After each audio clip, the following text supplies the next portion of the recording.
Hello, and welcome to Sunday night stream number 9.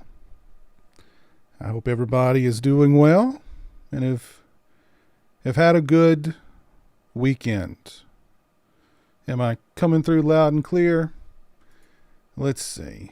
I am coming through loud and clear. How's everybody doing? Hope everybody's doing well. Let's see who's with me here so far tonight. Let me do some shout outs. I've got Art, I've got Dave, I've got Dylan, Jeff Sheeran, Kevin Dudley, Game Prodalta, or Game Pro, Game, I'm going to call you Game, Rick Hunter, Jerry Nelson, Olivia, hey Olivia, Future Dead Camper, hey, Dylan, Husker 126, Scratch Burno, Michael Shambrook, Kevin Ellis, what's up Kevin, how are you? DJ, how's it going? RJ Skarinki, Saturn Video, Alexis Horror, what's going on? Jimmy L. Usu, hello. Michael Piatowski, how are you doing? Hollerin Smith, yeah. How is everybody? Yes, indeed. Justice for Bucky. He's always in my heart, as I'm sure he's in many of yours as well. Lord Brian, how's it going? Hope you're doing well. Had a great Sunday. I saw you were carving some pumpkins on Instagram, Brian. That's always fun. I've not carved a pumpkin in a very, very long time. Smile is awesome. Good. I'm hoping to sneak out and catch a matinee of that soon. It looks good. It looks good. I want to do something before we get the party started here because got a lot to talk about. I've got a fresh bottle of the Doctor, and I want to make a salute. I want to make a toast to October. It is officially October. It's actually October the 2nd now. That I want to toast to October. The spooky season is officially here. So, to October, to the spooky season, to Halloween, and to all of you who are joining me tonight. Cheers.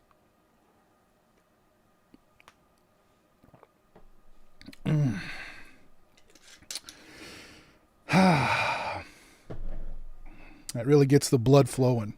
And I found one last purple haze in the refrigerator. So I'm going to go ahead, pop that sucker open, and enjoy some purple haze.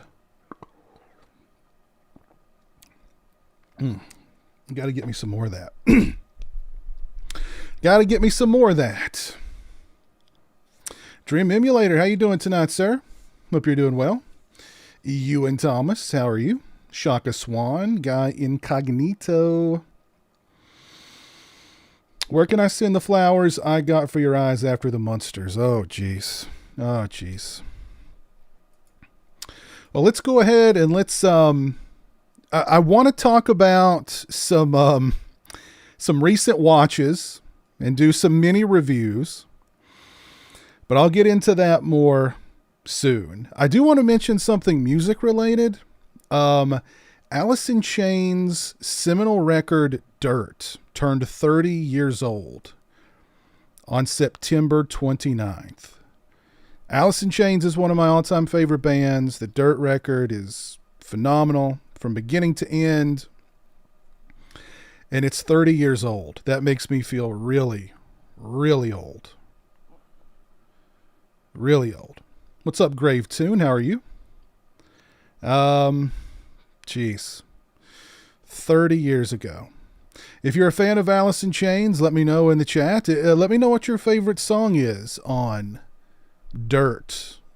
My personal favorite is Wood. Love that song. Such a great song. So moody, so heavy, so dark.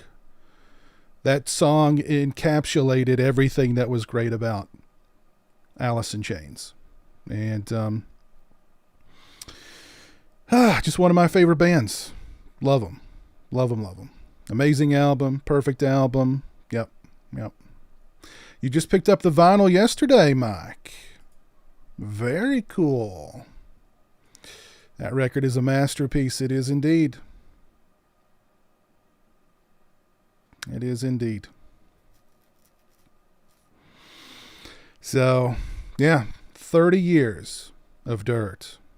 And I love Facelift also. I mean, Jar of Flies was great. The Tripod record with the three-legged dog on it that's a great one. I don't think they did a bad record. Even Sap, that EP has got some great songs on it. So my personal favorite is Rooster. Yep, that's a good one, Kevin. Finally watched House by the Cemetery and it gave me a good laugh. Hilarious film. Don't Follow is on Jar of Flies. Jeff. Angry Chair is a good one. Yep, Angry Chair is great. Man in the Box. Yep, that's a great song. I remember seeing the Man in the Box video for the first time on MTV at probably 2:00 in the morning and just being like, what is this? Like the guy at the end, he raises up his hood and his eyes are sewn shut. And it was definitely not like anything else that was playing on MTV at that time. There's another vote for Angry Chair. That's a great song. Down in the Hole's a great one. Yep. Nutshell's awesome. Yep. Nutshell's great. There's a cover of Nutshell on YouTube with Mark Lanigan singing. And of course, Mark Lanigan's now passed away too. Such a great cover. Look it up. Mark Lanigan, Nutshell. Oh, so good. So good. But, yeah, 30 years of dirt. Holy crap, man. Them Bones just, yes, exactly. That's right, Dream Emulator. Yeah. Them Bones just hits you right in the face at the beginning of the record. And yeah, just so good. So good. Lane Staley was incredible. Such a talented singer. You know, so sad what happened to him. And it's too bad. But great record. Great record. Michigan Dipper, you should definitely check out some Alice in Chains. Rain When I Die, that's a good one. Their Unplugged is fantastic. Yep. Their Unplugged is fantastic. Mad Season was good too. Mad Season, I don't know. I can't listen to Mad Season songs. They're just way too sad. Whenever River of Deceit comes on the radio, I have to change it. It's just too sad. Too sad. But 30 years of dirt. If you've not dropped a like on the stream, please do so. I would certainly appreciate that. It's been a long time since I've seen Cat People. Grave Tune. I really don't remember that much about it. It's been many, many years since I last watched Cat People. But let's talk about some movies that I have recently watched. I know. I should have known better than to watch Jeepers Creepers Reborn. I had a screener link. And I went into it with really, really low expectations. Like rock bottom expectations. And I actually thought the movie started out pretty strong because the movie starts out, it's like this replay of the beginning of the first film, but instead of Gina Phillips and Justin Long, you have Dee Wallace and I forget the actor's name, but he was in Alien Nation. And it's basically just like the beginning of the first film, only with Dee Wallace and this other gentleman. And then it reveals that is a dramatic reenactment on an Unsolved Mysteries type show, which I thought was really smart because the name's Bucky, and don't try any of that Halloween shit with me. Don't you even think about moving. Parker Allen, thank you for the $4.99 super chat, sir. I appreciate that very much. But Victor Salva was inspired by an episode of Unsolved Mysteries to write Jeepers Creepers. So I thought that whole opening and that reveal was really kind of smart and cool. And then it goes downhill really fast. That movie is shockingly bad. And I know that Jeepers Creepers 3 had a low budget, but it seemed like Jeepers Creepers Reborn had a quarter of Part 3's budget. Maybe not even that much. So much of that film is shot in front of a green screen. And it's so obvious that it's a green screen. It's horrible green screen. And that just makes the entire movie look completely artificial. The whole movie looked like a cutscene from like a Sega CD game. It was unbelievably bad. The look of the new Creeper, and they show the new Creeper way too much. I mean, the new look is bad. And the performance of the guy who played the new Creeper is really bad. And yet they still just show the Creeper in full. I mean, they don't even try to conceal the Creeper at all. Just everything about that movie, the acting, the writing, the green screen, the music, everything was just so surprisingly, shockingly, mind-numbingly bad. Like I got maybe 30 minutes into it, and then I was like, okay, let me just fast forward here and see if anything happens. And literally, like, just nothing was happening. And then it gets to the showdown in the third act, and oh my God, I'm shocked. I was shocked at how bad Jeepers Creepers Reborn was. Goodness gracious. If you thought Jeepers Creepers 3 was bad, Jeepers Creepers 3 looks like Jeepers Creepers compared to Jeepers Creepers Reborn. Avoid Jeepers Creepers Reborn at all costs. I mean, they literally must have put 20 cents into this movie. And they must have shot a good chunk of it in the UK. The whole thing with the movie is like these two characters are going to Horror Hound Weekend, the convention. But in the movie, Horror Hound Weekend is like a rave, not a convention. And like the characters in the film are supposed to be American, but like some of them don't even try to cover up their English accents. Or they try to cover them up, but it's just so poorly done. It's, oh my God. Goodness gracious. That's one of the worst movies I've seen in a while. It's one of the Jeepers Creepers Reborn is one of the worst movies I've seen in a while.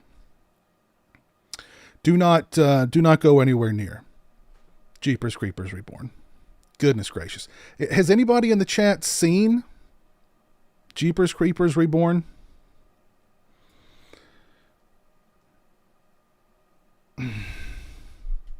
I don't know. I don't know where it's streaming. I got sent a link.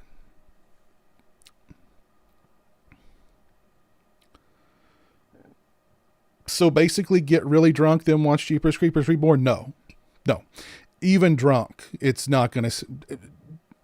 The only way, unless you get so drunk you go blind, that would save it. Or save you from seeing it. I appreciate that game. I appreciate that. Oh, God. That movie. No, a certified sci-fi channel film, that's an insult to sci-fi channel movies. Jesus Christ. And Christian says he thought it was better than the original. Oh, God. Oh. Scary bad. Scary bad. Jeez. Goodness gracious. I also, here's another, like I saw, I watched Barbarian, which I'll talk about Barbarian here shortly. And I really liked Barbarian. And then right after Barbarian, I was like, okay, let me watch Jeepers Creepers Reborn. Let me watch Bring It On, Cheer or Die. And then Rob Zombie's freaking Munsters. So I saw a good movie, and then for some reason, I ran headfirst into 3 bad movies. But I think of the 3... Ooh, I don't know. I don't know if Jeepers Creepers Reborn is actually the worst. Anyway, Bring It On got a direct-to-streaming sequel that is a slasher movie. And I thought cheerleading and cheerleaders and a slasher on the loose, how can those 2 things not be good? That's peanut butter and jelly. How can you mess those things up? Well, Bring It On, Cheer or Die does, by making the most boring, bloodless slasher you've ever seen. To the point where, this is another one. I watched about 30 minutes of it and just started fast forwarding. And within probably the first 15 minutes, I was like, oh, that person's the killer. And I kept fast forwarding into the kills. And again, just totally bloodless. A bunch of them take place off screen. It's super boring. The characters are awful. And then, of course, the reveal happens, and it is the character who I thought would be the killer. But then they kind of double down on that, and they make it more complicated than it ever needed to be. And it's just like, what the hell were they thinking? Great idea. This is like I don't even know how many Bring It On movies there are. I know there's multiple ones. But what a good idea to make one a slasher, right? Only you make a horrible slasher. That's another one. Just skip that. Skip Bring It On, Cheer or Die. Horrible slasher. Horrible slasher. Which brings me to Rob Zombie's The Munsters. And I'm just going to say right out the gate, I didn't finish it. I sat through Jeepers Creepers Reborn and Bring It On, Cheer or Die, with some fast forwarding in between, of course. I couldn't make it through Rob Zombie's The Munsters. I stopped it because my girlfriend was like, well, I'll watch the rest of it I'll watch it with you. And I thought, okay, at least if I've got some company, maybe we can laugh at it together. Because watching it alone is just depressing. It's like depressed me. I don't know.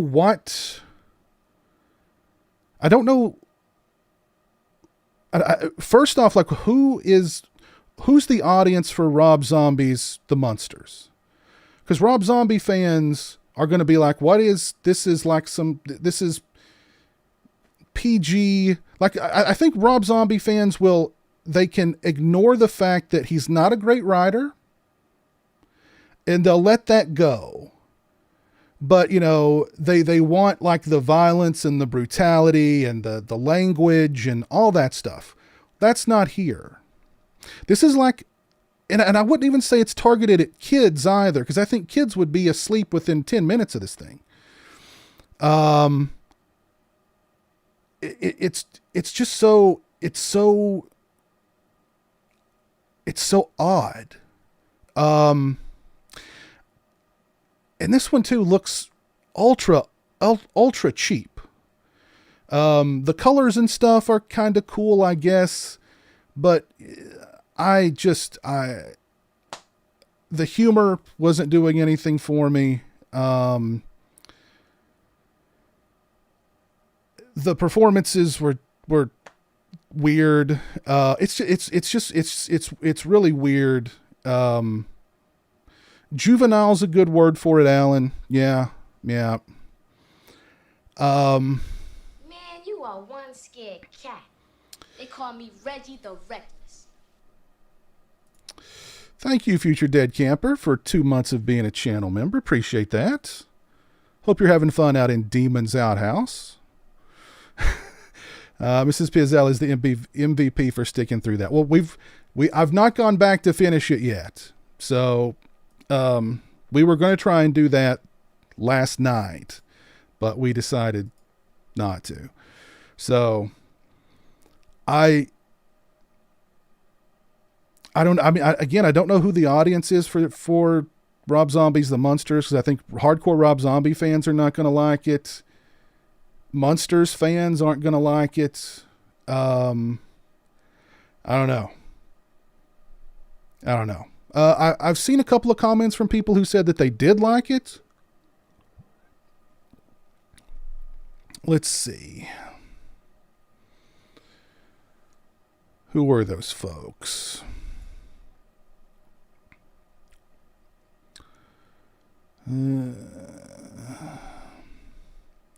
Is this the only Rob Zombie film you've had to turn off? Yes, it is. I've seen all of his other movies and I've sat through them all. It's not, I'll give The Munsters this.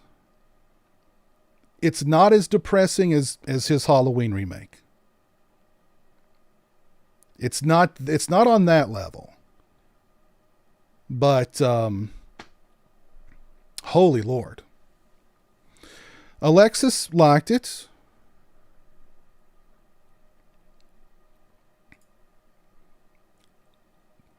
Lord Brian, yeah, that's a good idea. I need that. I need that setup for my hard hat. Yeah, I do. No, I don't hate Rob Zombie, to be honest. I love House of a Thousand Corpses. I like The Devil's Rejects a lot. I even liked 3 from Hell. But 31, Lords of Salem, I wasn't a fan of either of those. And not a fan of The Munsters. So again, I only caught maybe half of it. I'll finish it, and if what I see of the rest of the movie changes my mind, I'll report on that. But I don't see that happening. It's just such an odd choice. Like, it's not even like I kind of thought maybe he would, I don't know, like make some kind of fish out of water tale, where you've got the Munsters in contemporary, times, but no, it all takes place in this crazy world. I don't know.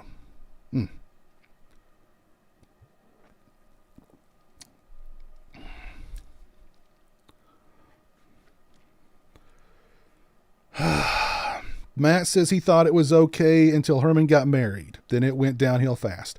I didn't even make it to that part.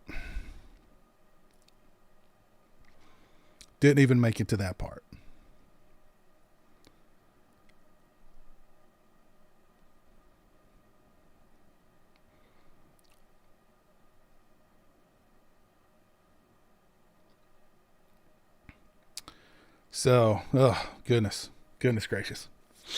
Yeah. Barbarian, I highly recommend. If you guys haven't seen Barbarian and it's still playing at a theater near you, go and check out Barbarian. I like that movie a lot. I went into it completely blind too. I didn't see any trailers, no reviews, went into it completely blind. And I think that's the best way to go into it. I'm going to be very, I'm going to be very glib about it. I'm not going to go into anything specific, but it's the kind of movie that sort of toys with the audience. It makes you think that the movie's going to go one way, and then very abruptly it goes a completely other. There's a great scene where a character discovers like this hidden room, this dark corridor. And she goes, nope. And like everybody in the theater laughed at that because they were all thinking the same thing. Like, you're not really going to go down there, are you? And she's nope.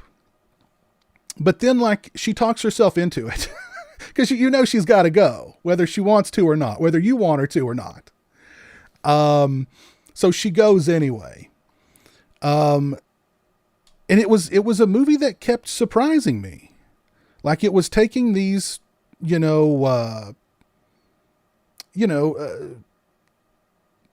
familiar horror movie tropes and then, throwing curveballs at us really at every turn. And, I liked all the characters, even, I think even one or two of the characters you're not supposed to like, I liked. Great cast. The movie definitely has a sense of humor that I dug quite a bit. And, I enjoyed the hell out of it. I highly recommend it was, anytime you're watching a movie today, a horror movie particularly, that can surprise you and then surprise you more than once, that is a plus. That is a major, major plus. And Barbarian surprised me a few times. There was one particular moment toward the end, like my jaw just fell out, like the entire theater collectively gasped. I can't tell you the last time I was watching a horror movie and it elicited that kind of response from me. So, I can't recommend it any higher. Yeah. If Barbarian is still playing anywhere near you, go and check it out. Apollo Balboa, Cohen, let me give a shout out to Cohen who is watching. How are you, Cohen? I hope you're doing well. What's Cohen's plans for Halloween this year?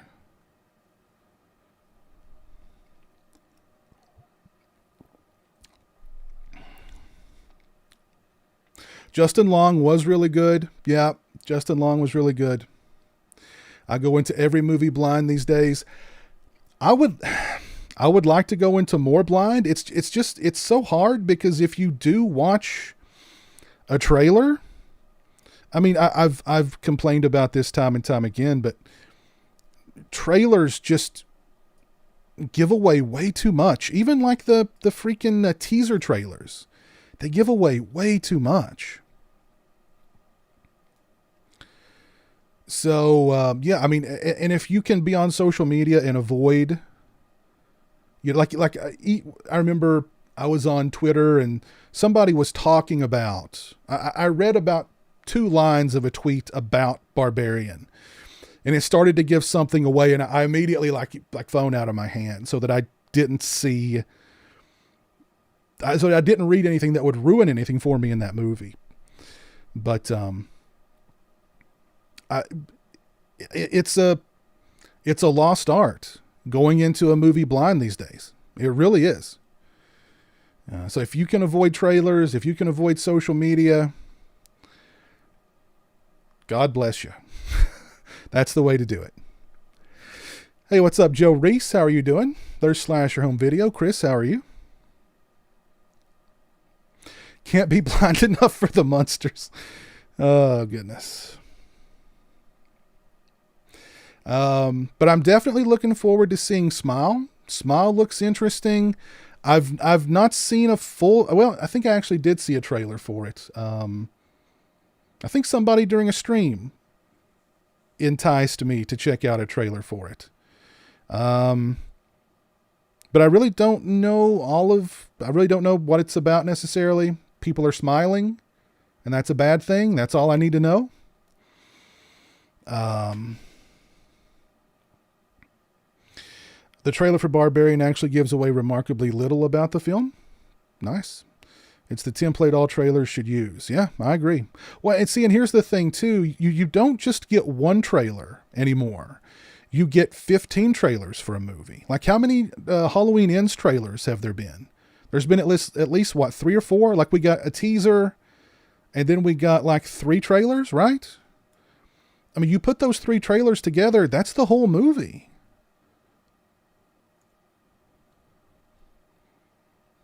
I've not watched Pearl yet.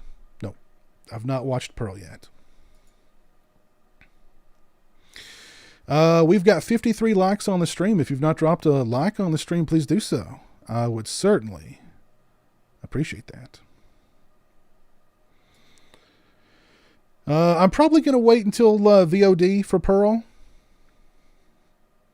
But I've heard really good things. So, and we're already going to get a sequel to X. So, I mean, there's like a whole X Pearl trilogy going on here, which is cool. I'm happy for Ty West. I was complaining during a stream last year sometime that, you know, we need more Ty West movies. And here we are in 2022 and we got 2 Ty West movies, both of them theatrical releases. How freaking cool is that? So, yeah. What's up, Boogie Manny?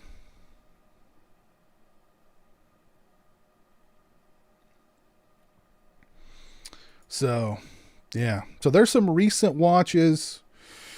I can highly recommend Barbarian, Jeepers Creepers Reborn, The Munsters, and Bring It On, Cheer or Die. Not so much. What's up, Brian Trash? I have seen Digging Up the Morrow. I like Digging Up the Morrow. I much prefer that. Who directed that? Adam. What was his name? I much prefer him doing movies like that and Frozen, as opposed to the Hatchet movies.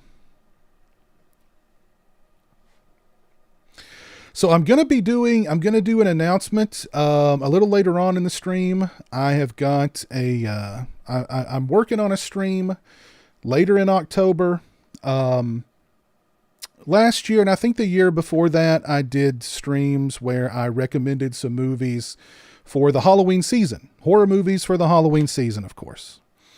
So I decided to do that again this year, but I wanted to bring along an all-star cast of people.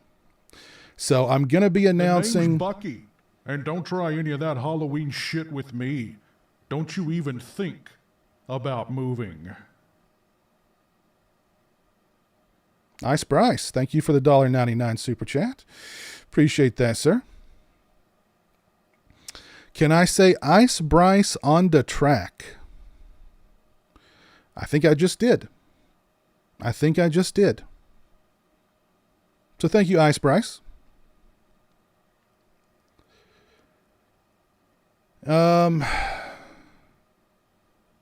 I've not ordered the Fright Night Steelbook yet. Oh, so Chris, you watched the Bring It On Slasher too. I'm sorry. I apologize. Yeah, so I'm going to reveal some of the cast for that stream here very shortly. So let's talk about the Nightmare on Elm Street collection box set that everybody wants, but apparently we're not going to get anytime soon.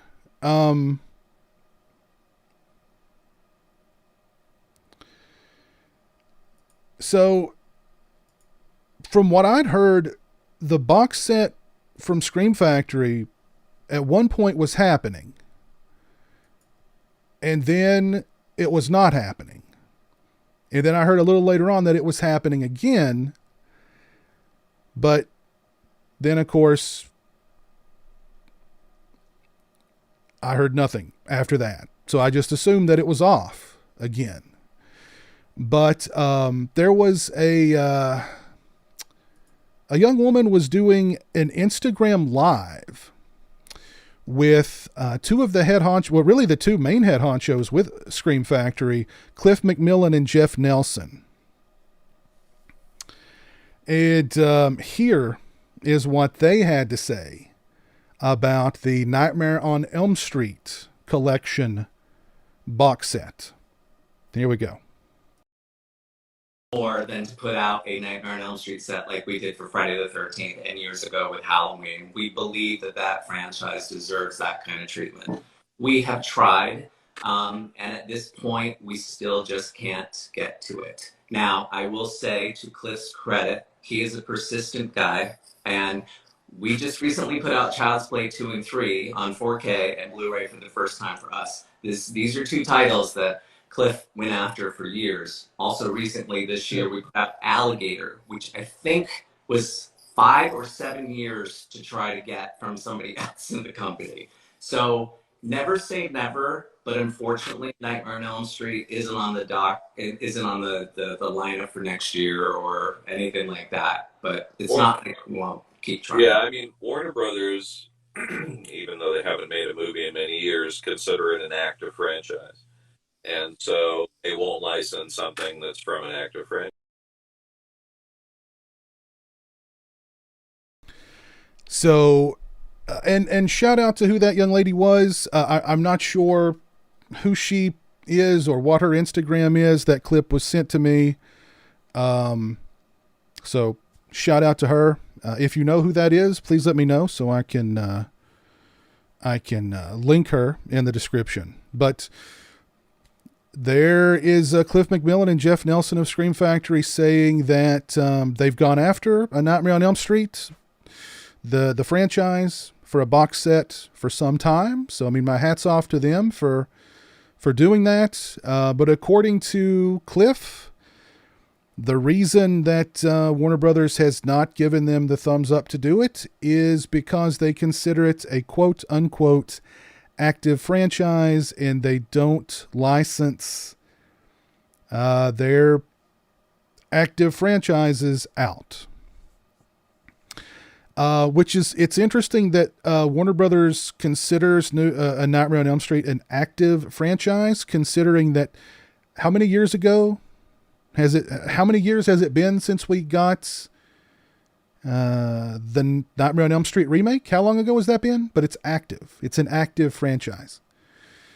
Halloween was an active franchise when Scream Factory released that box set. Friday the 13th, Friday the 13th kind of was inactive when they put out that box set. But Child's Play is still an active franchise. And they just dropped the first 3 on 4K. So 12 years. It's been 12 years. We've not had a Nightmare on Elm Street movie in 12 years, yet they consider it an active franchise. How can you consider that that franchise active when you've not done anything with it for 12 years? Wow. Now that of course, that's coming from the lips of Cliff McMillan of Scream Factory. There's probably 2 sides to every story, but there you go.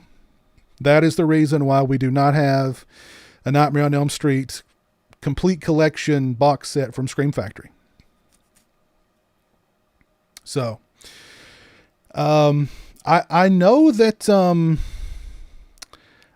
I know that they've been kicking around ideas for a new Nightmare on Elm Street for years now, but they can't settle on anything. I know at one point they were going to do a Nightmare on Elm Street movie with a CGI Freddy. And thank God they came to their senses over that one and didn't go that route. But I'm sure that they're actively in development to make another Nightmare on Elm Street, but I don't know. There's something there's something else going on there. I think I don't know. But there you go. And Jeff said the box set is not on the calendar for next year either. So all of you who've been holding out hope for a Nightmare on Elm Street box set, and really, I mean, myself included, the Nightmare on Elm Street series isn't as close to my heart as like Friday the 13th, for instance. Hey, but welcome to Team Corey. We've got a new Team Corey member. Welcome, Team Corey. If you're Team Corey, type a C in the chat. I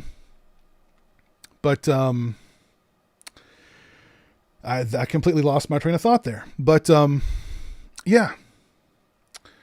So I don't know. That sucks. Oh, the Nightmare on Elm Street series isn't as close to my heart as, say, Friday the 13th. But still, I mean, what was the last complete set that we got with all of the movies? It was that tiny little Blu-ray set from New Line. Probably, God knows how long ago that thing came out. Right now, the best box set for the Nightmare on Elm Street films is the old DVD set that came out with the flipper cases back 25 years ago. That is the best box set for Nightmare on Elm Street. And it's a DVD set that's 25 years old. Nightmare on Elm Street was the biggest horror franchise of the 80s. And now you can't even get it on a box set. Pfft. No, we're not going to do a box set for those movies. Come on. It's insane. I don't get it. I don't get it.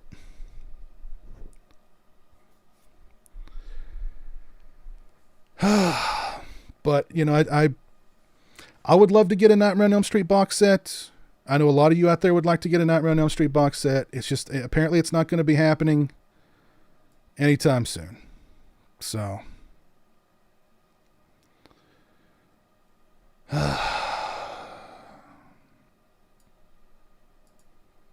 Thank you, Chris. Thank you, Chris. Yeah. I mean, it seems like a pretty easy, you know, I mean, here's the thing though. Here's the thing. When that box set does come out, you have all the Nightmare movies, and they'll probably throw in Freddy vs. Jason in there too.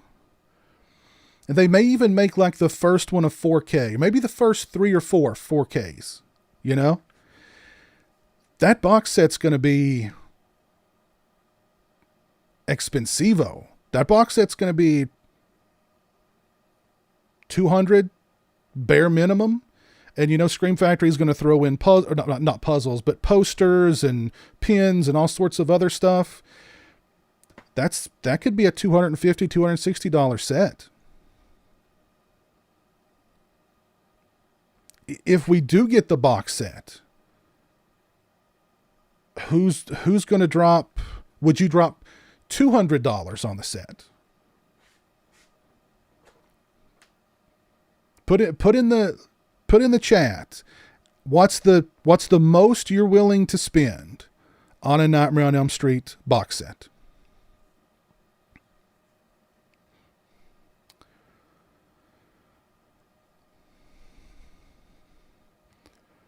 Because I wouldn't be surprised, $250, $260 when you get all the puzzles and all the stuff in there.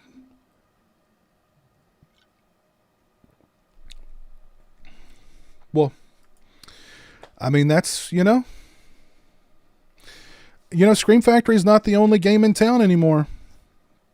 So, You know, maybe Arrow. I think Arrow would do a killer job. Vinegar Syndrome would do an insane job, I know. Let's see. We're getting some prices rolling in here. Dave, 125. That's it. He's drawing the line at 125. Noah says 175, 120, 150, 150, another 150. Brian Trash will drop 250 on it. Here's another 150, 180, 140.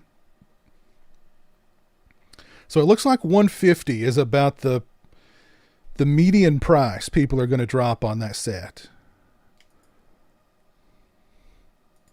Only if there's extra off-gassing. Oh, you know, there'll be plenty of off-gassing. That's for sure.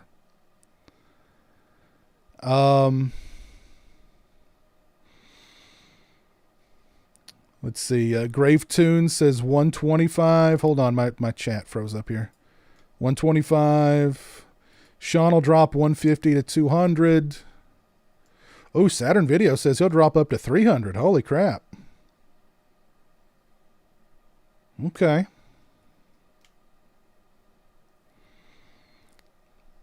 Voodoo Child says 2,000 Canadian.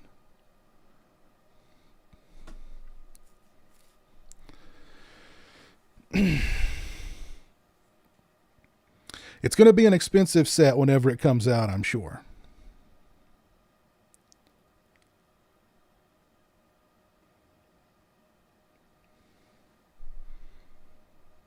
Art says 200. Nightmare 5 uncut. Well, I mean, maybe they could find some of that uncut footage, you know. They found the uncut footage for Friday the 13th Part 2. They found that Dr. Death footage for Part 5, Halloween 5. So, no, Nightmare on Elm Street's not been released on 4K yet, at least not in the US. It may have like a 4K release, like a German release maybe, but not in the US.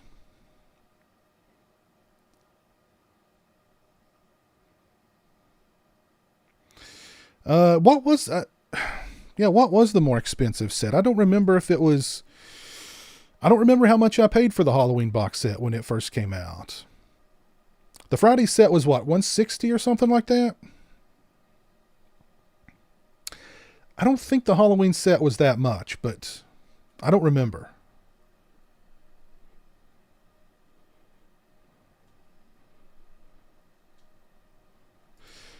Lewis is dropping some pesos.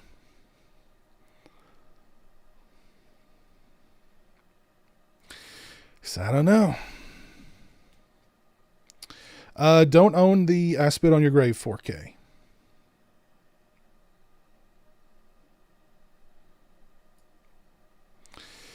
So, yeah, I don't know. It's going to be pricey whenever it happens, and eventually it will happen.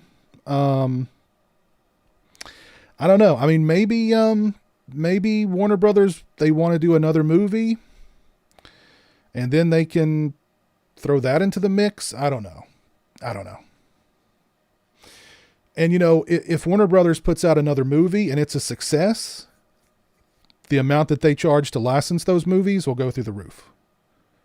So that'll be that'll be passed on to the consumer too.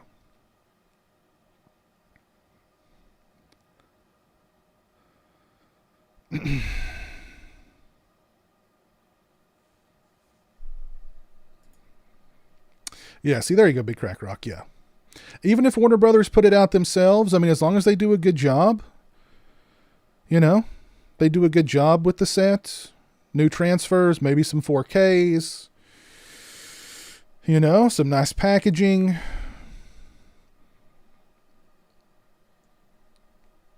Some new extras, some old extras, you know, all the extras, all the available extras thrown in. Yeah, I mean, I'd be down for that.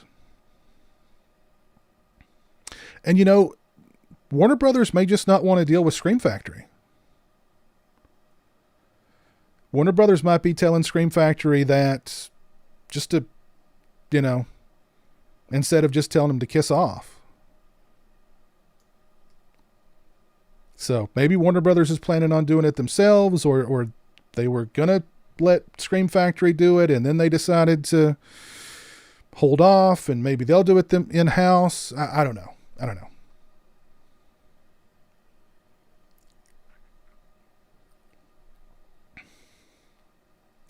I like that idea, Aaron. Yeah. The box could be the house. Yeah, I like that. That's a cool idea. Include the series. Yep, they should include the series. I agree. They should include the series.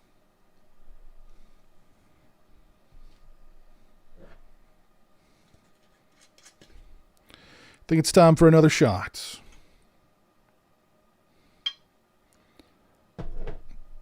To lament the Nightmare on Elm Street box set that's not coming anytime soon from Scream Factory.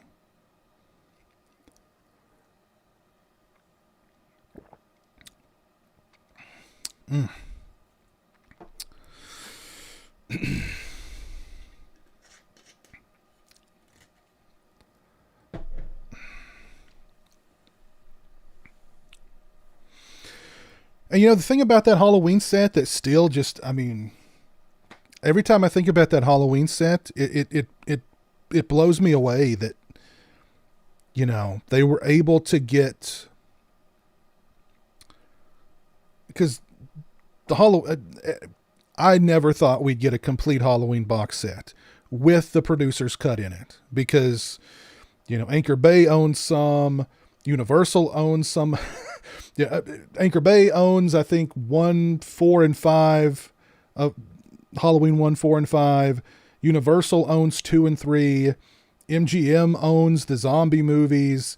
Miramax owns 6, H2O, and Resurrection. And then, of course, the producer's cut. Miramax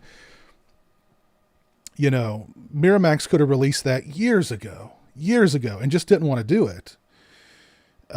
So for that set to exist the way that it does, with all the movies together and part 6, the producer's cut, and they did the packaging right. Each disc has its own case. It's a true box set. It's mind blowing. They did just about everything right with that box set. There was an issue with the part 4 disc, but that got replaced. So, just a stunning box set. What's up, Buddy Boots?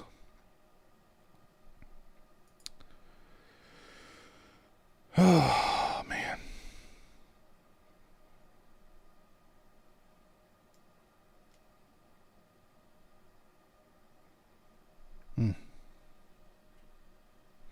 Let's put it this way.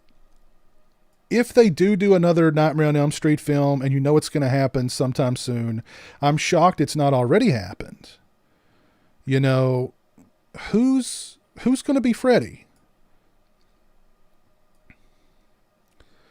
I also heard at one point they were looking to change up Freddy a little bit. They were wanting to make Freddy someone of a different race. What would you guys think of a female Freddy? What would you guys think of Bill Skarsgård as Freddy, or Kevin Bacon as Freddy? Or should they just leave Nightmare on Elm Street alone? What do y'all think?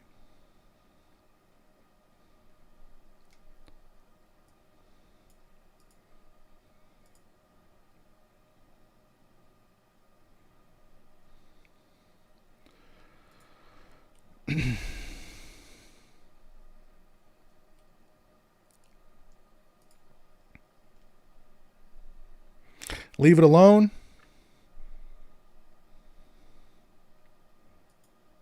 Well, I think is Pinhead in this new Hellraiser, is it supposed to be a female, or is it supposed to be just an androgynous demon?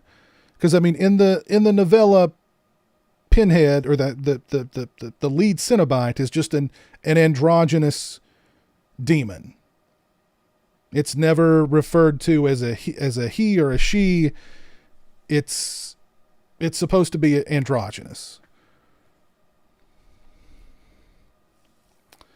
Chris Pratt is Freddy. Kevin Bacon would be good. A female version of Freddy can kill me anytime. Anya Taylor-Joy is Freddy. Okay. All right. I could see that. Clint Howard is Freddy. Now that would be something. Tom Atkins is Freddy.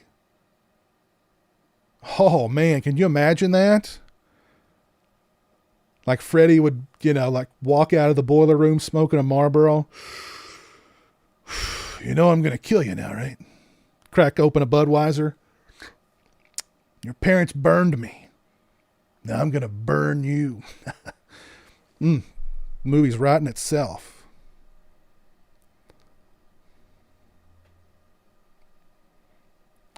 They should just let Freddy die, leave it alone.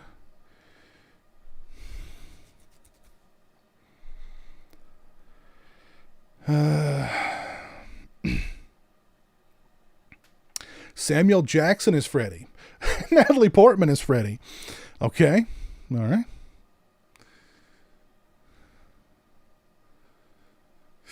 James Dew Courtney is Freddy. I don't know about that.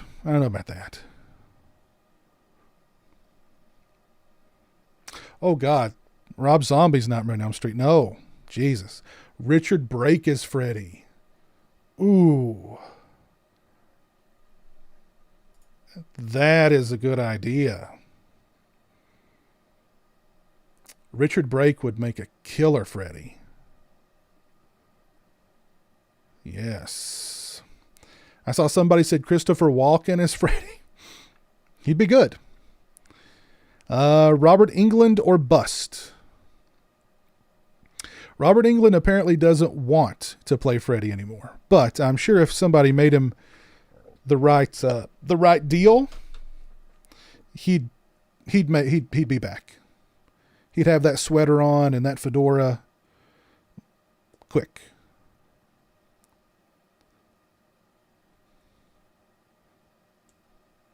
Walt Goggins? Yeah.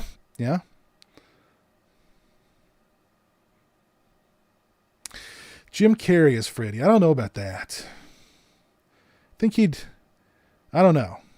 Oh God, Gary Busey. Jesus. Now that would be scary. Holy shit. He's already got the creeper, predator thing going on. Holy crap, that would be scary.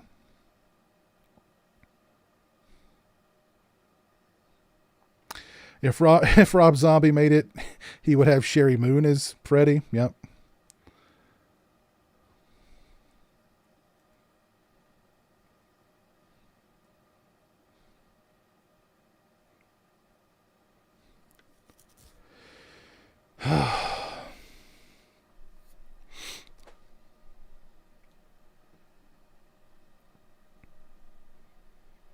Man, imagining Gary Busey as Freddy's really creeped me out. That has really creeped me out. I'm going to be dreaming about that tonight. Ooh, Willem Dafoe. Willem Dafoe would be one hell of a Freddy.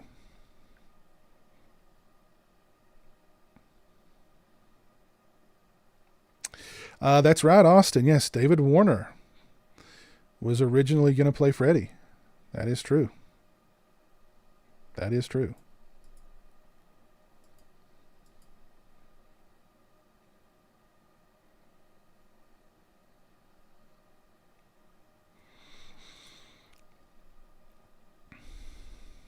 Yeah, Robert Englund said he wants Kevin Bacon to do it.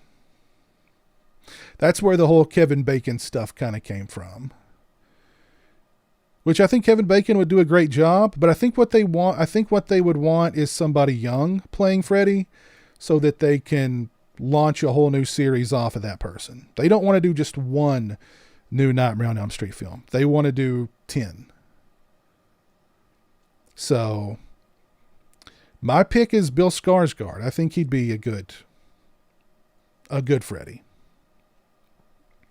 And speaking of Bill Skarsgård, this guy is super busy.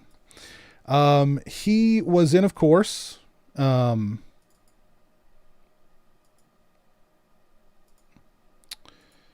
he was in Barbarian, of course. Everybody knows him from Pennywise in the last two It movies. But yeah, he's a busy guy. It was announced not long ago that he had been cast as the Crow, as Eric Draven in the Crow remake. And apparently it's already done. They announced it not long ago and it's already wrapped. The Crow reboot starring Bill Skarsgård has reportedly wrapped production. So that was a pretty quick shoot. According to this article from Bloody Disgusting, it was a 10-week shoot. The name's Bucky, and don't try any of that Halloween shit with me. Don't you even think about moving. Thank you, Miss Rashade, for the $4.99 super chat. I appreciate that very much. And thank you for recently becoming a patron. Very, very kind of you. Hey, Piz, did you like the movie Don't Look Now? Yes. Yes. Don't Look Now is a great movie. I've actually got the 4K that Studio Canal put out not long ago. Great movie.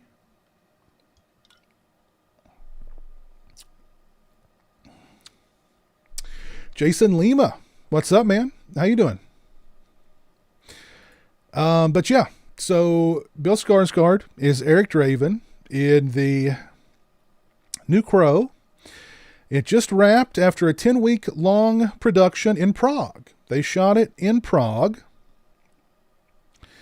It is directed by Rupert Sanders, who directed Snow White and the Huntsman and Ghost in the Shell. I've not seen Ghost in the Shell. I did see Snow White and the Huntsman. I remember it looking really cool. So it's probably going to look good. At least I hope. Singer-actor FKA Twigs, I have no idea who that is co-starring, as well as Danny Houston, also co-starring. Okay. Danny Houston's a good actor. Zach Balin, King Richard, wrote the script. Not familiar with him or with King Richard. But one of the major set pieces for The Crow was shot at Prague's Rudolfinum Concert Hall and involved the participation of hundreds of extras in formal attire. According to documentation filed with the city, The Crow was registered as a TV production with a total of 6 episodes shot on Prague locations. That's odd. Because it's been confirmed to be a movie, not episodic television, but they probably got more tax breaks calling it a TV production than a film with the government there in Prague. So, but yes, the Crow remake is done, and there were how many that thing was announced a dozen different times. Like at one point, Jason Momoa was going to be Eric Draven.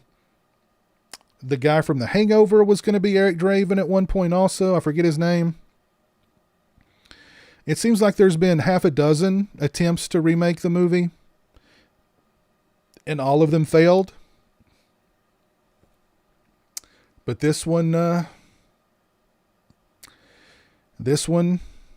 is done. It's in the can. So, any hope for the new Crow remake? I love The Crow. Jeremy and I both love The Crow. So I don't know. to remake it, it just doesn't seem right. It really doesn't seem right. But then again, I mean, have you seen The Crow Wicked Prayer? It can't be any worse than The Crow Wicked Prayer. So, I don't know. It's got a it's got a pretty good director behind it. I like Bill Skarsgård.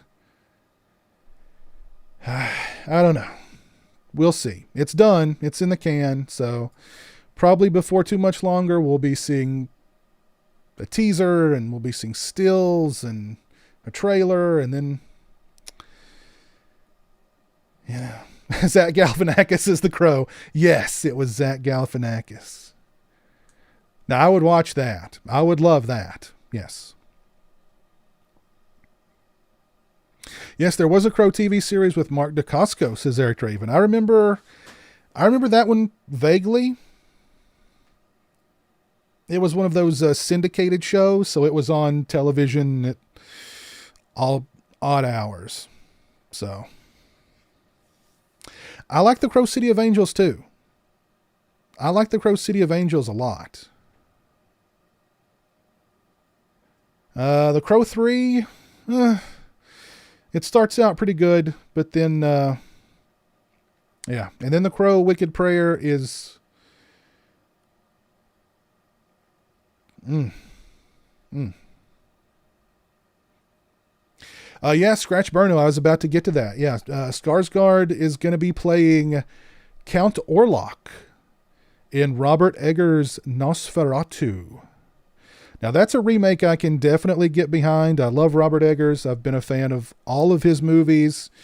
The Northman is my favorite movie of this year. And I had heard that his Nosferatu movie was off, but I'm glad to hear that it's back on.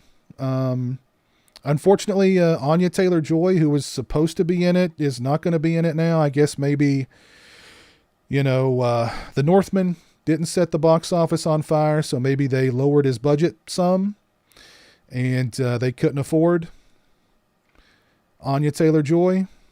So, but I think Skarsgård will be a good Count Orlok, and I'm really excited to see what Eggers will do with Nosferatu.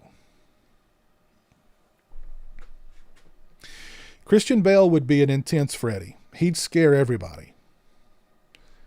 Do not get into his light. Put it that way. He'll go really Freddy on you. Hey, there's Swaggy G in the chat. What's up, Swaggy? How you doing, buddy? Yes, it needs a good soundtrack. Yes, this new Crow movie has to have a good soundtrack. Has to have a good soundtrack.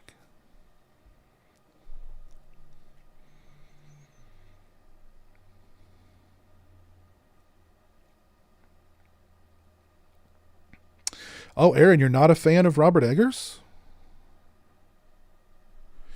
No, not going to go watch Terrifier 2. I'm just going to wait until it hits streaming, and I'll watch it on streaming.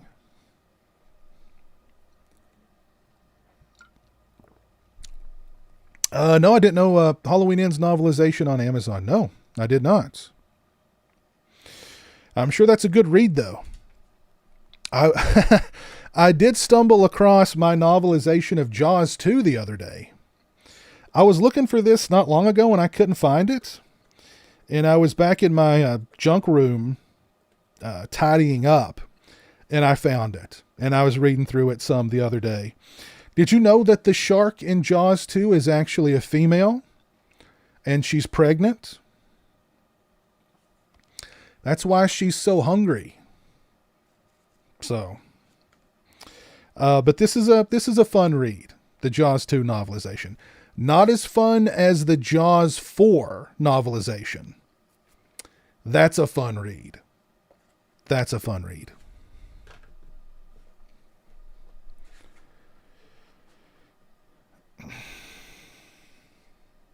Living your best life. That's good. That's good. I did see the new Orphan movie, Manny. I liked it a lot. It's currently on my list of favorite movies of this year, as a matter of fact. Actually, let's go look at my Letterboxd, because I've made some changes recently. And we'll take a look at my favorite movies of this year so far.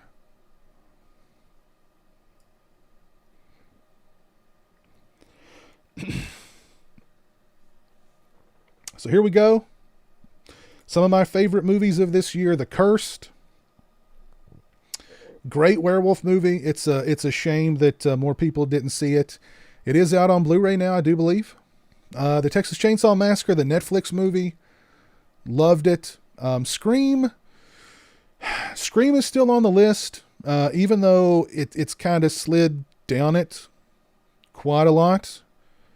But it's still on the list. X, The Sadness, The Northman. We're All Going to the World's Fair. Really liked that movie.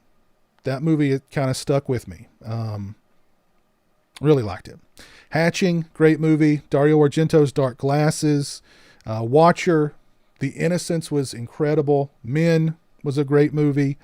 Fresh, really enjoyed Fresh. Moloch is top tier folk horror. It's on Shudder. You should watch it. Nope, I liked Nope a lot. Orphan First Kill, had a great time with it. I loved the curveball it kind of threw at us there at the halfway mark and kind of made Orphan the good guy, kind of. And Barbarian. So those are my favorite movies of this year so far. I'll probably do a top 10 list at the end of the year. And not all of these will be on the top 10 list. And there may even be some added. You never know. Halloween Ends could be my favorite movie of this year. I mean, I am Team Corey after all. So, and Corey is the star of that movie. There's no doubt about that. So, yeah, there you go. Are you guys, anybody sharing any of my favorite movies? Any fans of The Cursed or of We're All Going to the World's Fair, Hatching, Moloch, Innocence?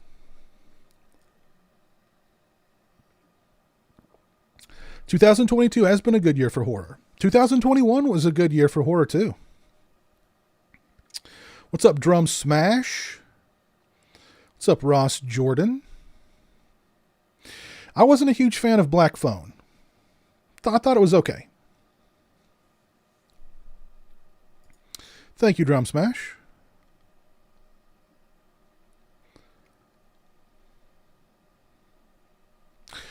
Oh, God. Big Crack Rock. You had to go there. Oh. Yes, please drop a like on the stream if you haven't. I would appreciate that. The Northman is your number one also. Cool. Kevin Dudley enjoyed The Cursed a lot.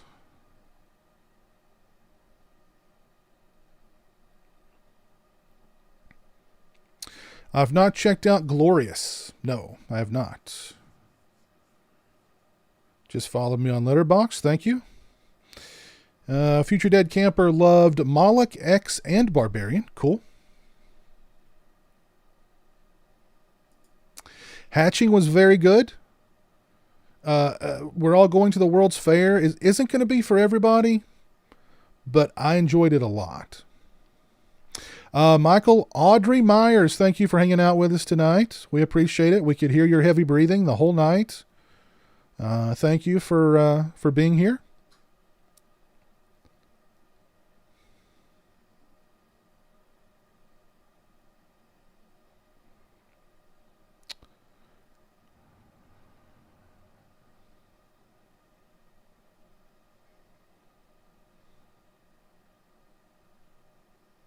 What about the new Winnie the Pooh?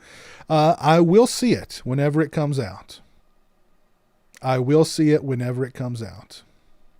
The Sadness, yes. I'm going to move on to that here momentarily. We're going to talk about some Vinegar Syndrome releases here momentarily. But before I do that, I'm going to go get another beverage and take a bathroom break. I will be back momentarily.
Hey guys, it's Corey.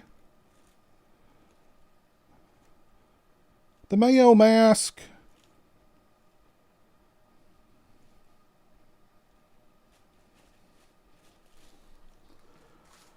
All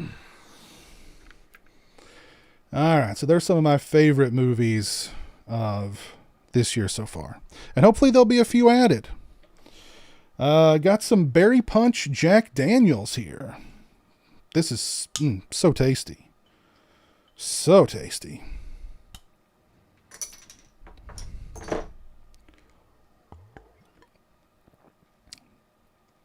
Yummy.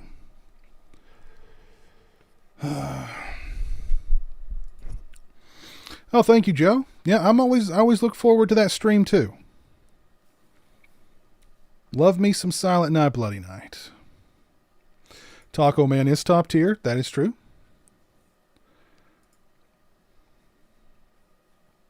Yes, indeed.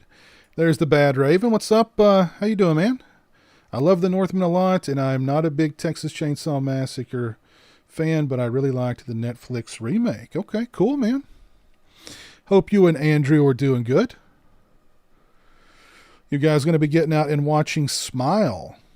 Or have you already seen Smile?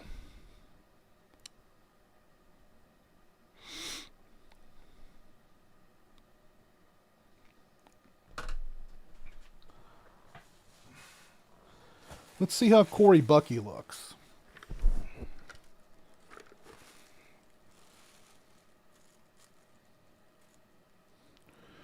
Don't you try any of that Halloween shit with me. And don't you think about moving.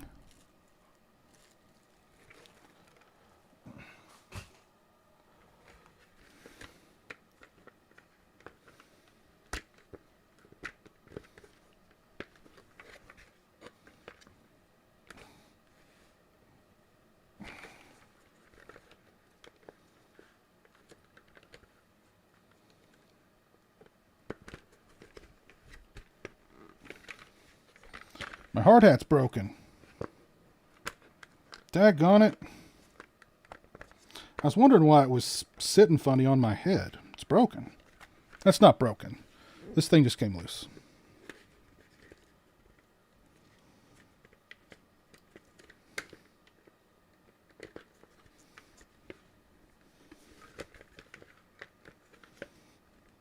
Daggone it, this thing's tough.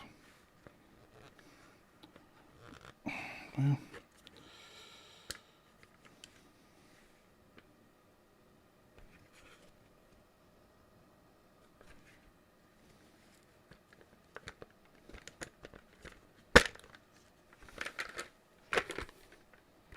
There we go.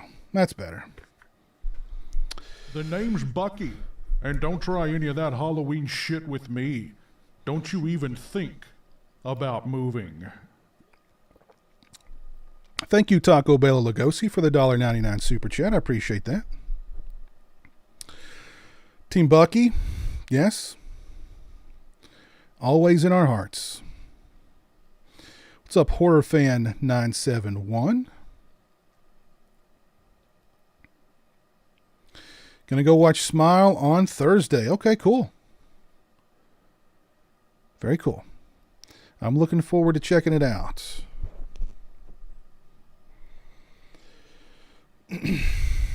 Well, let's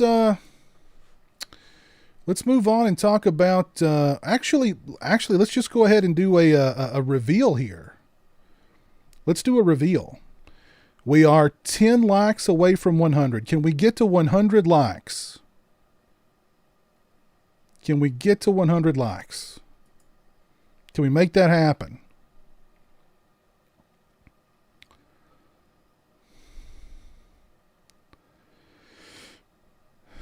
Halloween Ends novelization comes out October 18th.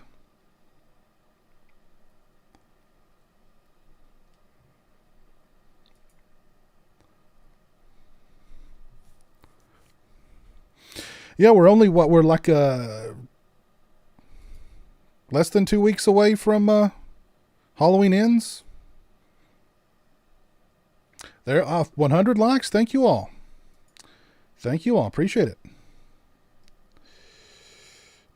Evil Diner 666. How are you doing over on Twitch? Thank you for tuning in. Can't wait for Halloween to end. Well, let's talk about some Scream Factory releases. They finally made Texas Chainsaw Massacre 2, the 4K for Texas Chainsaw Massacre 2 official. There it is. I was on the fence about picking this one up because I've already got a number of Texas Chainsaw Massacre 2 releases already. But when I saw all of the extras and the packaging for this one, I couldn't say no. This is it's a hard case and a slipcover. There's the artwork for the case. There's the front of the case. There's the back of the case. There's the slipcover, the back of the slipcover. And I mean, just, Dennis Hopper with 2 chainsaws. Come on. He's the Lord of the Harvest.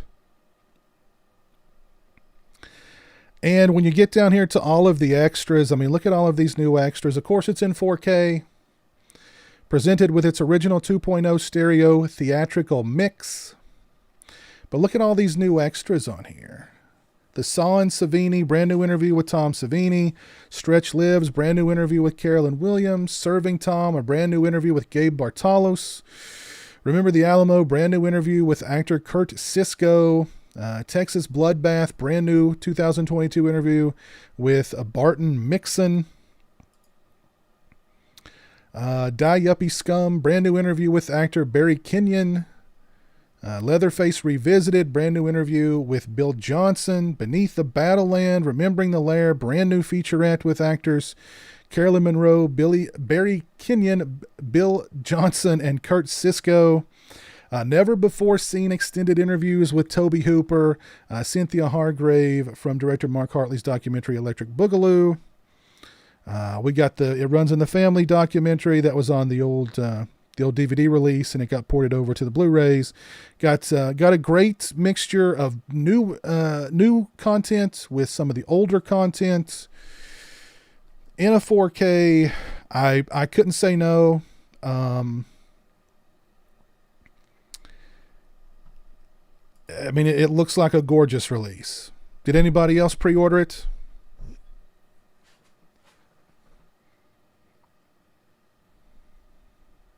Dennis Hopper now crazy in 4K. Yes. Just pre-ordered Scream 2 Steelbook. Cool.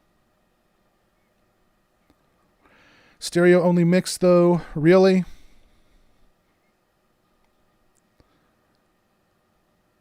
You've never seen TCM2, but you bought it blind. Okay. All right.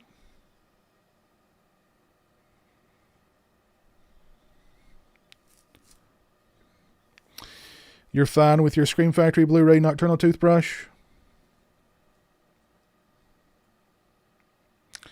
That's pretty nifty packaging. My favorite Chainsaw sequel may have to triple dip.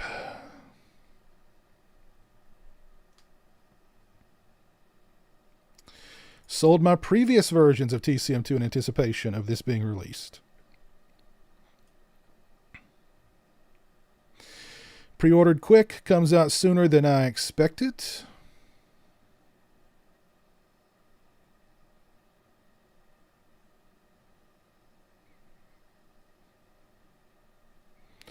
Movie fans sold off the Scream Factory Blu-ray and some others for the 4K. Very cool. I also pre-ordered Don't Open Till Christmas. That Vinegar Syndrome release, which I can't show the cover of that one, the slipcase, because it's got some nudity on it. So, but I was really excited when I saw that they were going to be releasing Don't Open Till Christmas. I watch it every holiday season. It's messy, but it's good, sleazy, fun. I love Don't Open Till Christmas, and it's got a lot of new extras and stuff on it too. I believe it's a 2K scan.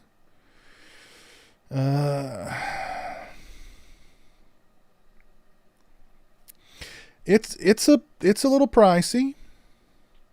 It's a little pricey. What is it? $42.99, and then you throw in, $6 for economy shipping or $12 for priority shipping. Yeah. But I mean, you could, if you really want it, you could sell some of your other Chainsaw 2 releases and try and offset the price that way.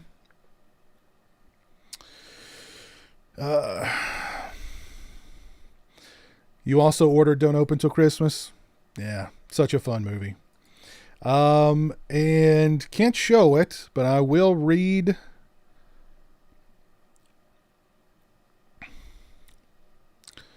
So, newly scanned and restored in 2K from the 35mm internegative. Don't Open Till Christmas. Brand new interview with additional scenes director, writer Alan Berkshaw. Brand new interview with Carolyn Monroe. That'll be awesome. Brand new interview with Lillian Purdom, daughter of director Edmund Purdom. Career-spanning archival interview with Alan Berkshaw. That'll be good, I think. The only thing, I wish they would have done an interview with Pat Astley. Would have been nice to have gotten an interview with Pat Astley on this release, but well. We also have A Dangerous Place for Santa, a brand new featurette revisiting the original shooting locations of Don't Open Till Christmas. That's nice. Got a brand new commentary. Deleted and extended scenes from a never-before-seen rough cut. That'll be cool. That'll be cool. So I am excited. I'm more excited about Don't Open Till Christmas than I am the Chainsaw 2 release, but that's just me.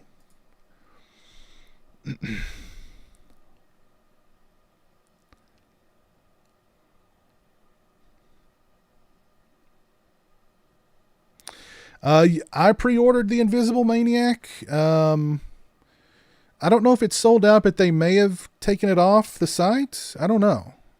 Maybe it did sell out. I got my pre-order in. That's another one I've been looking forward to for a while also from them, is The Invisible Maniac. So The Invisible Maniac, Don't Open Till Christmas, Chainsaw 2 4K. Yeah, couldn't say no.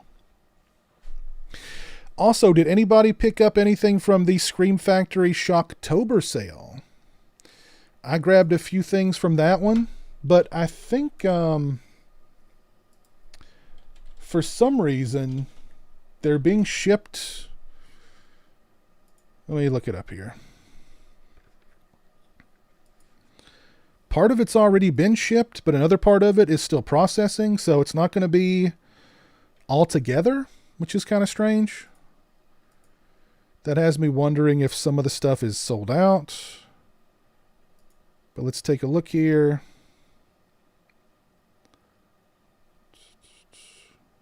Yeah, so I bought 5 titles. 2 of them have already shipped, and the other 3 are processing. So I don't know what that means. I would have preferred to have gotten them all together, but I don't know. Maybe the ones that are processing sold out, and I don't know. Hopefully that's not the case.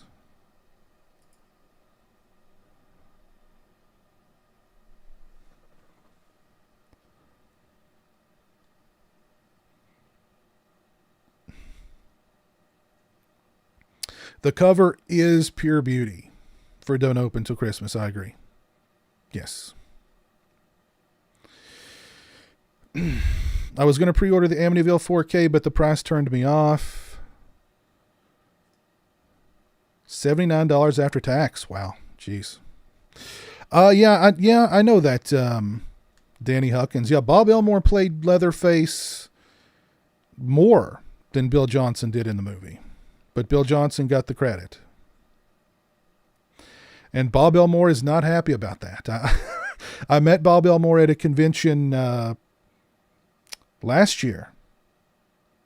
And, yeah. You grabbed Alligator and its sequel from the Shocktober sale? Cool. I love Alligator. I remember loving Alligator 2, The Mutation. And then I revisited it and I was like, yeah, this is this is not very good. So, but I got it on Blu-ray. So,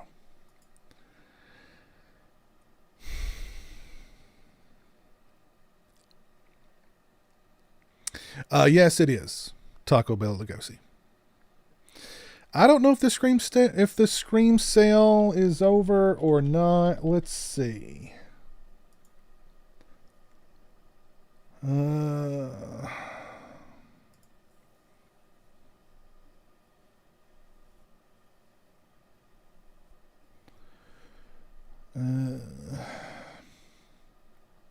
it's still going.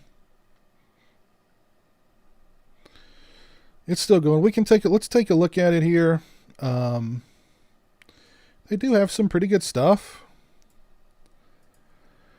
Let's see. Yeah, there's the Alligator 4K for $20. April Fool's Day is $15. Army of Darkness is $15. Big Trouble in Little China is $14. Black Christmas is $12.50. The Burning is $11.49. Bubba Hotep is $12.50. Candyman is $8.49. Cobra's $12.49. That awesome Creepshow release is just $20. That's a steal. Dawn of the Dead remake is $12.50. Day of the Dead's $9.99. It's a good price. Dog Soldier standard Blu-ray $9.99. Exorcist 3 is $14. Not bad. Escape from New York $9.99. It's a good price. Halloween 4K $18.50. Looks like the Halloween 2, 4 and 5 4Ks are all $18.50.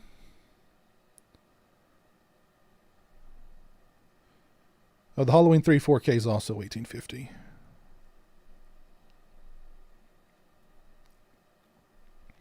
Motel Hell's $9.99, not bad. Night of the Demons $9.99.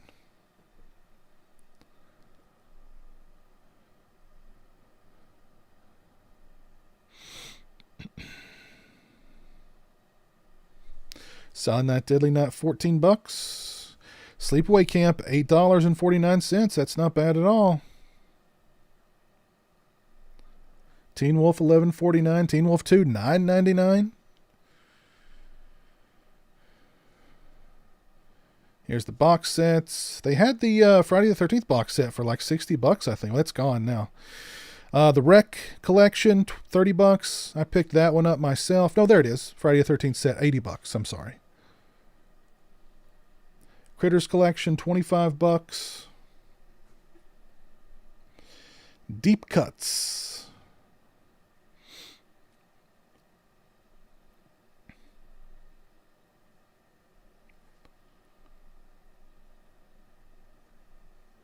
Cherry Falls is $9.99. Love that movie.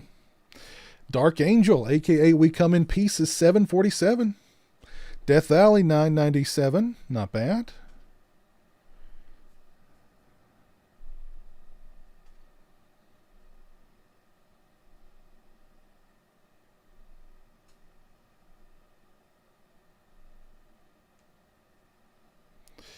Jack's Back, $9.99. Great movie.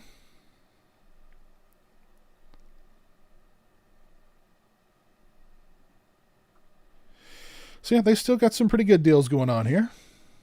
The Nightbreed Director's Cuts, $11.49.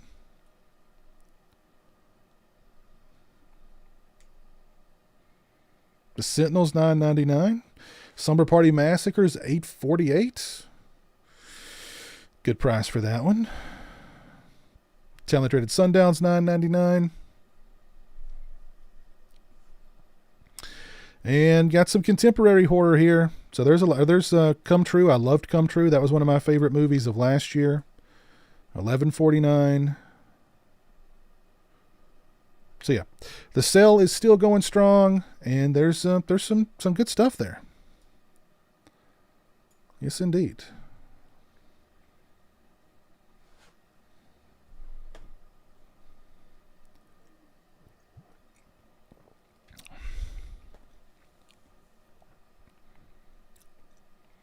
Kino Lorber just had a sale. Cool.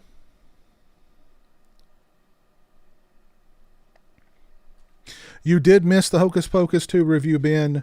It's a brilliant film. It's my favorite film of this year so far. Just love it. Great, great stuff.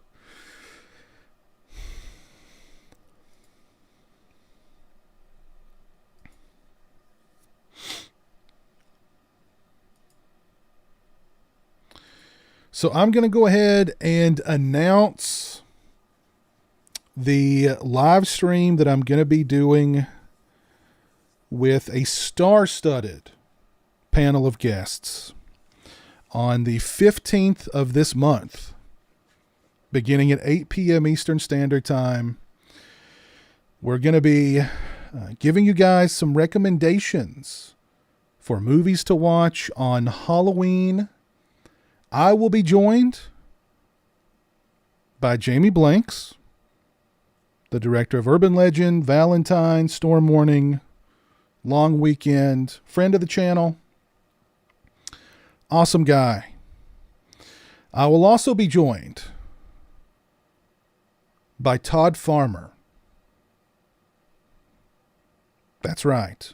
Todd Farmer. I will also be joined by Joe Ziemba, who is the founder of Bleeding Skull and the creative director of AGFA, the American Genre Film Association.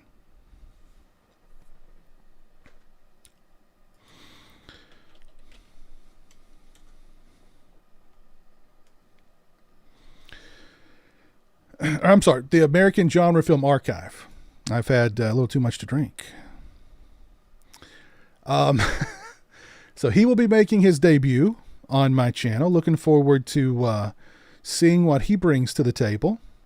And I will be joined by author and film historian Peter Brackey, author of Crystal Lake Memories and of the upcoming 90s horror book. I have not promoted anything just yet because I'm waiting to hear back from one other guest to see if they can make it. And my fingers are crossed that they can. Hopefully I'll hear from them one way or the other very soon. I'm going to put it this way, though. This individual is a master of horror. I'm going to leave it at that. Hopefully they can make it. We'll see. We'll see.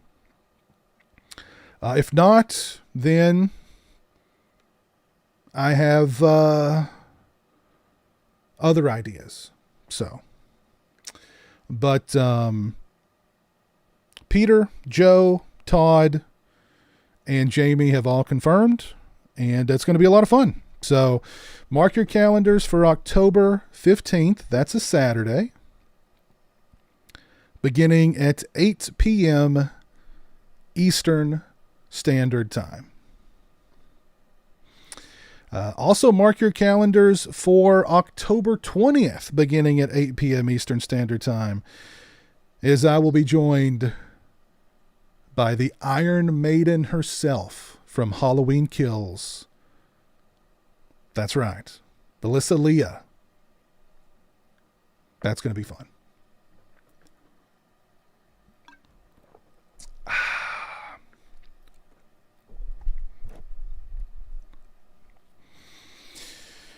Joe, or Scratch, you've met Joe. Really cool dude. Yes, yes. Yeah, I'm excited to have him on the channel. Excited to see what recommendations he'll bring to the table. Dream Emulator, you love Bleeding Skull and Agfa. Yes, yes.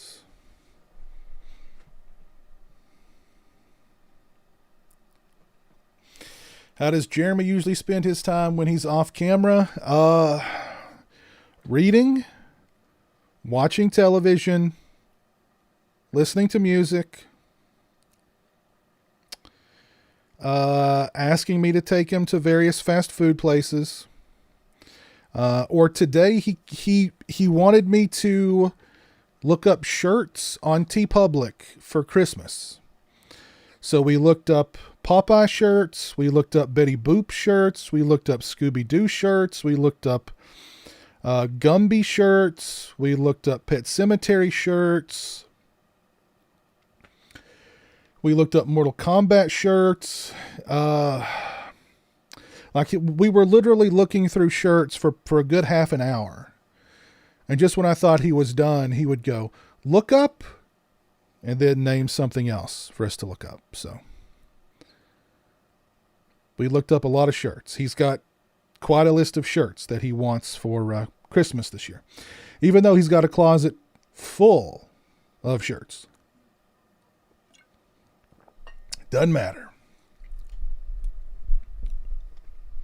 By the way, I do believe that everything in my TeePublic store is on sale at the moment. Nope, it just went off sale. It was on sale.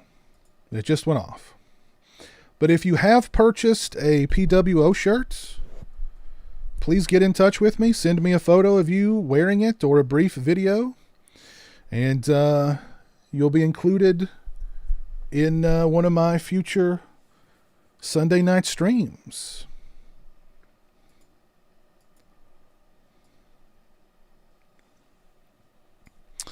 But yes, got a lot of fun stuff planned for the channel for October. Jeremy and I are going to be doing some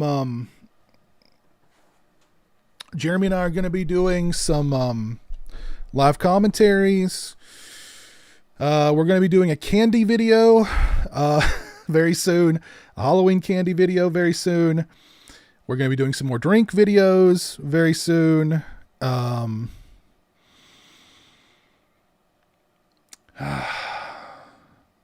I've got another Michael Myers mask unboxing for October. I've got the Halloween Kills re-review that I'm going to be doing very, very soon.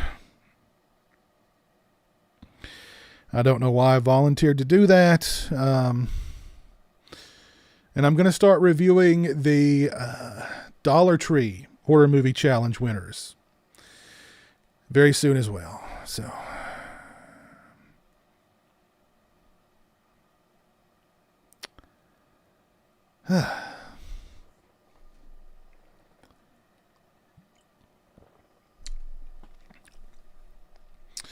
we are approaching the 2-hour mark here. Is there anything you guys want to talk about before I wrap things up and call it a night?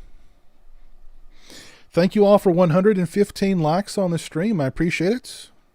We currently have 142 people watching on YouTube and 5 people watching over on Twitch. So shout out to everybody who's watching tonight. Let's do a shot for everybody who's tuned in tonight. For everybody who's dropped a super chat.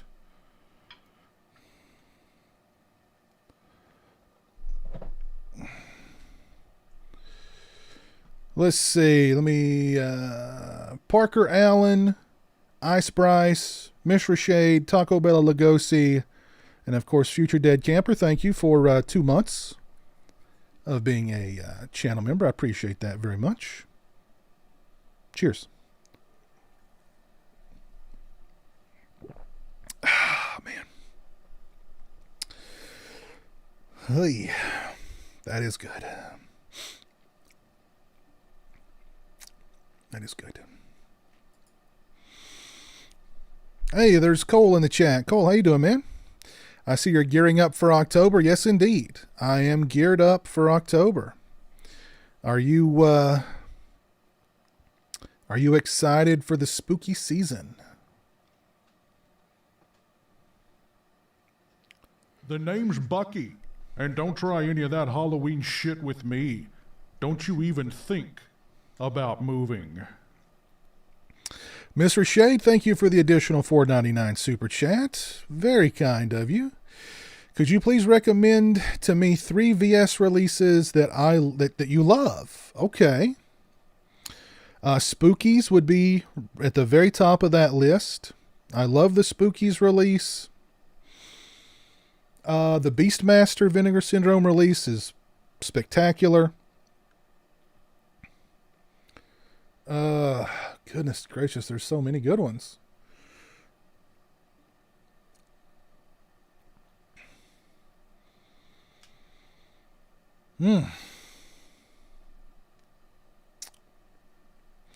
Their Rad 4K was spectacular. Their Tammy and the T-Rex 4K was also killer.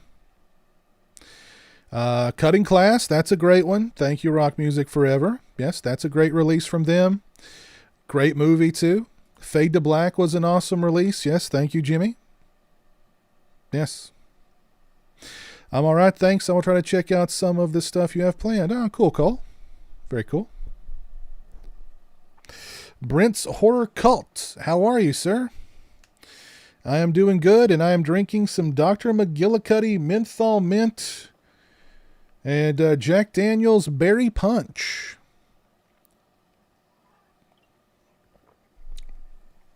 Yes, their Christmas Evil release is also very good. That's also a keeper.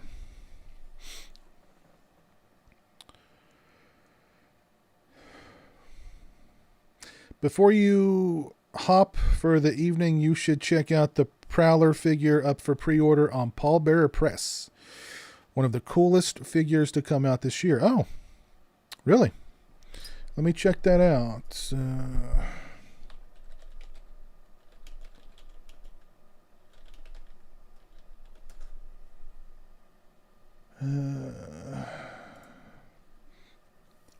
Oh, that is pretty cool. Just don't take off the mask, though. You'll get a spoiler. That is pretty cool. I like that. Don't know if I'd drop 160 on it, but that's pretty cool. That is pretty cool.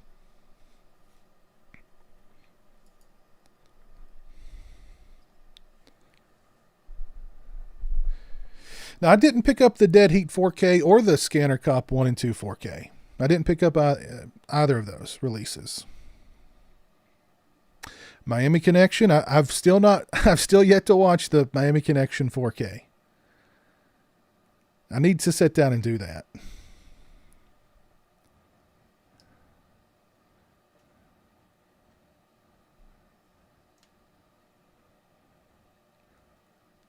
How did you handle the the Walmart cancellation of your Halloween box set?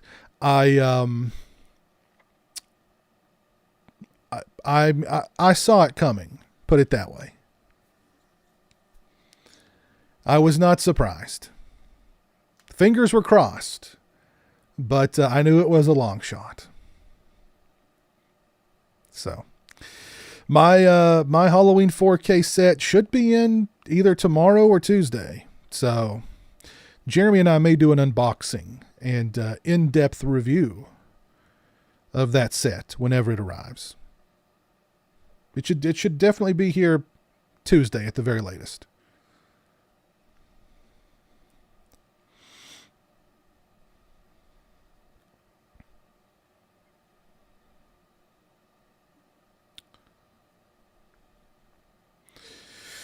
Thank you, Heath. Yeah, Jeremy's not been on much of a Taco Bell kick here lately. He's been on more of a KFC and Arby's kick. So, but, you never know. He may swing back to Taco Bell here shortly, and, he does that from time to time.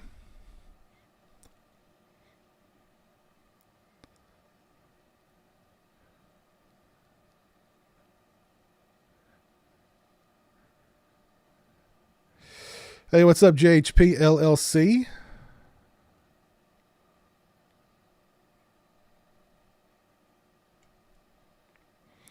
Oh, that's very cool, TJ. Been watching your streams for a few weeks now. It's quickly becoming a part of my Sunday night. That's cool. Thank you.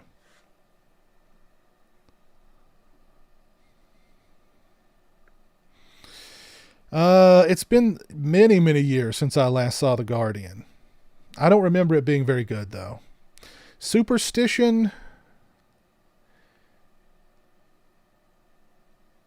I don't know if I've seen that one or not. It doesn't ring a bell, the title.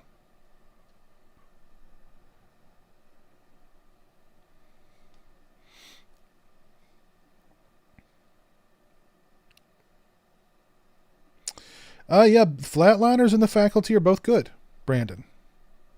They're both good. Thank you, Sean Sr. Appreciate that.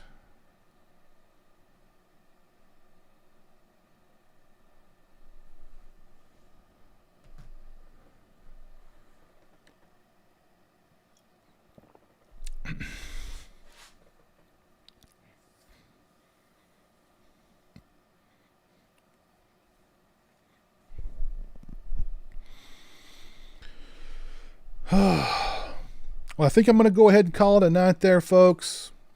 This has been another fun Sunday night stream. I appreciate everybody hanging out with me tonight and celebrating the beginning of October and the spooky season.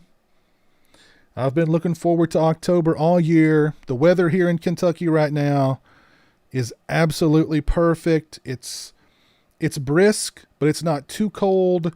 There's a nice chilly breeze in the air. It's perfect. Perfect weather in Kentucky. And we usually don't get this kind of fall weather until late in October or even into September. So we're getting it early this year, and I am definitely not complaining. It feels so good. So let me do some shout outs before I call it a night here. Shout out to Evil Diner 666, Grave Tune, Lord Brian, for tuning in over on Twitch. Thank you all for watching on Twitch. I appreciate that. Let's do some shout outs here on YouTube. Shout out to Miss Rashade for the 2 $4.99 super chats. Shout out to Taco Bell Lugosi for the $1.99 super chat. Shout out to Ice Brian for the $1.99 super chat. And shout out to Parker Allen for the $4.99 super chat. And thank you, Future Dad Camper, for 2 months of being a channel member. I appreciate that. Let's see who's still with me here on YouTube. If you've not dropped a like on the stream, please do so. We're at 125 likes at the moment. We've got Big Crack Rock still with us here tonight. Jimmy L, Kevin Dudley, Noah Jones, 345 Kimbo, Art, Ross Jordan. There's Mishra Shade, Sean Sr., Movie Fan, Rick Hunter, Sam Thomason, Coop Snyder, Michael Sullivan, Brandon Hewson, Joe Reese, JHP LLC, TJ Schwartz, Heath Denson, Monkaker, Manuel Villarreal, Austin Wilcutt, Raised on Fiction, Distorted Visions, Alan Caustic, My Buddy Cole, Jet Silver Avenger, Horror Fan 971, Nocturnal Toothbrush, Bog Zombie, Aaron Lewis, Scratch Burno, Dream Emulator, Nick Marshall, Gator Nuggets. I like that name. Gator Nuggets. Game Prodolta. Game. Just call you Game. DJ Donley. Caniac. Pepper Dion. Yeah, thank y'all for tuning in tonight. This has been fun. This is the 9th Sunday night stream. The 9th Sunday night stream. Very cool. One more shot before we call tonight for all you lovely people who spent your Sunday with me. I appreciate it. Hope y'all have a great rest of your week. Mark your calendars for October 15th and October 20th, both at 8 p.m. Eastern Standard Time.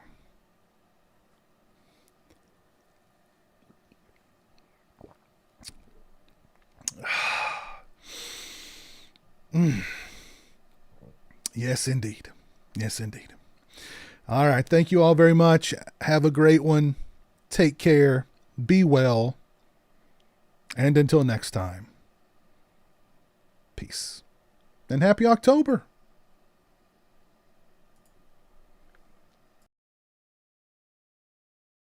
The following announcement has been paid for by the PWO. Hey, yo. You want to be like the bad guy? Be a member of the PWO? Too sweet. Follow the link in the description, Chico. Get your own PWO shirt today. Doesn't work for me, brother. And if you're not down with the PWO, well, we're gonna carve you